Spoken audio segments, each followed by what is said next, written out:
అది పొత్తుల వల్ల సర్వేలు లెక్కలు మారుతాయా ఇక నుంచి? ఖచ్చితంగా. దానికి దీనికి సంబంధం ఉండదా? ఖచ్చితంగా ఉంటుంది. పొత్తుల ఇంపాక్ట్ అనేటువంటి దాని ద్వారా ఇప్పుడు జనసేనతో వచ్చినటువంటి దాని వల్ల ఒక ఇంపాక్ట్ వచ్చింది. రేపు బీజేపీతో కలిసినప్పుడు మరి బీజేపీ ఇంపాక్ట్ కూడా పడుతుంది కదా తెలుగుదేశం కూటమి మీద. కాబట్టి ఆటోమేటిక్ గా అంటే ప్రజల్లో అంత ఇంపాక్ట్ ఉంటుందా బీజేపీ అంటే? ఓట్ బ్యాంకే లేనప్పుడు ఇంక ప్రజల్లో ఇంపాక్ట్ ఏముంటుంది? భారతీయ జనతా పార్టీకి సింగిల్ గా పోటీ చేసినప్పుడు మొన్నటిసారి 0.8 వచ్చింది. అంతకుముందు పోటీ చేసినటువంటి సందర్భంలో 3% 4% వచ్చేది. బట్ కలిసి పోటీ చేసిన టైంలో లెక్క భారీగా వచ్చినాయి సీట్లు.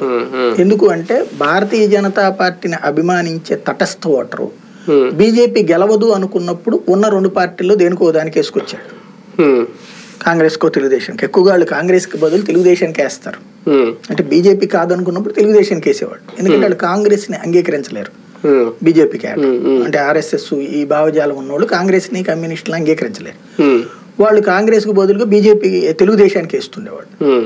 ఇప్పుడు వాళ్ళు ఇద్దరు కలిసినప్పుడు ఖచ్చితంగా అంటే గెలుస్తుంది అనుకున్నప్పుడు వేశారు వాళ్ళు. మొన్నటిసారి మాత్రం వాళ్ళందరూ కోపంతో చంద్రబాబు చేసినటువంటి ఆ వ్యవహార శైలి మీద కోపంతో జగన్కి వేశారు. అందుకని ఆ ఓట్లు అటుకుపోయినాయి. ఈవెన్ జనసేనకు సంబంధించిన వాళ్ళు కూడా కోపంతో అటుకు వేశారు. దానివల్ల అటుకుపోయినాయి. ఇప్పుడు వాళ్ళు ఇటు తెలుగుదేశం కూటమి వైపుకి వస్తారు. ఆటోమేటిక్ గా అది 3 నుంచి 5% ఉంటుంది వాళ్ళకి ఖచ్చితమైన ఆ బ్యాచ్ ఉంటారు. వాళ్ళది ఇటు పక్కకు వచ్చే అవకాశం ఉంటుంది. అయితే తెలుగుదేశం పార్టీ ఇచ్చే సీట్లు వాళ్ళ బిహేవియర్ని బట్టి ఉంటుంది. వాళ్ళు ఏంటంటే ఎడ్యుకేటెడ్ ప్లస్ తటస్థ ఓటర్. మోడీని అభిమానిస్తారు కానీ తెలుగుదేశం పార్టీ వ్యవహార శైలిని మొన్నటి నుంచి అసహించుకున్నారు. ఇప్పుడు తెలుగుదేశం పార్టీకి సంబంధించిన మీడియా మీద వాళ్ళకి అసహ్యం ఉంది.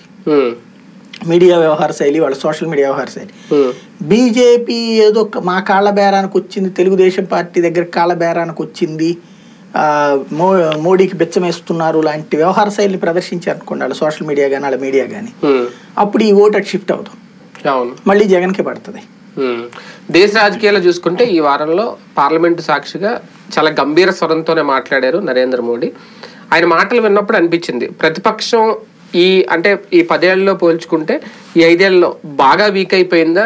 ఆయన చెప్పినట్టు నిజంగా 470 స్థానాలు లేదా 370 స్థానాలు కనుక వస్తే నెక్స్ట్ ఇంకా దేశంలో ఒక ప్రత్యామ్నాయం అనేది, ఒక ప్రతిపక్షం అనేది కంప్లీట్ గా లేకుండా పోద్దా? అంత సీన్ ఏమి ఉండదండి. ఇది మన దేశంలో డెమోక్రసీ అనేటువంటిది రకరకాల